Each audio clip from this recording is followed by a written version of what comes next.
భారతదేశంలో న్యూఢిల్లీలో 25th మే 2026న ఒక మీటింగ్ జరిగింది. ఆ మీటింగ్ దేనికి సంబంధించిందో తెలుసా? సో బ్రిక్స్కి సంబంధించినటువంటి మీటింగ్.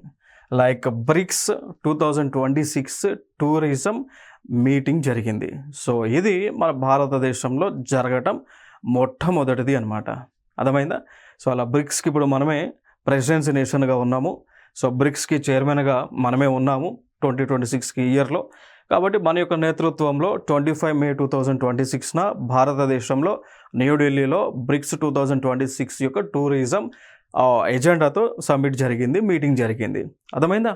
సో మరి దీన్ని నిర్వహించిన ministry of tourism government of India నిర్వహించారు. ఎందుకంటే ఆ బ్రిక్స్ టూరిజం కదా, టూరిజం ఎజెండా కదా, అందుకోసం మినిస్ట్రీ ఆఫ్ టూరిజం నిర్వహించింది.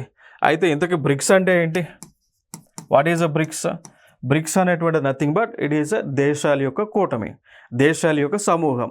లైక్ దీంట్లో బ్రిక్స్లో ఈ యొక్క డెఫినేషన్ ప్రకారం చూసుకుంటే బ్రిక్స్లో మనకు ఉన్నటువంటి దేశాలు చూస్తే, ఒకటి బ్రెజిల్ అనేటువంటి దేశం ఉంటుంది, 2 రష్యా అనేటువంటి దేశం ఉంటుంది, 3 ఇండియా అనేటువంటి దేశం ఉంటుంది, 4 చైనా అనేటువంటి దేశం ఉంటుంది, అండ్ 5 వచ్చేసి సౌత్ ఆఫ్రికా అనేటువంటి దేశం ఉంటుంది అనమాట. సో ఇవి యాజ్ పర్ ది మనకి కోడ్ ప్రకారం ఉన్నటువంటి దేశాలు. అవి కాక ఇంకొక 5 దేశాలు జాయిన్ అయినాయి. సో 5 దేశాలు జాయిన్ అవ్వడం జరిగింది. సో జాయిన్ అయ్యి టోటల్గా బ్రిక్స్లో ఈ రోజున 10 దేశాల యొక్క సమూహం అనేటువంటిది ఉంది అండి.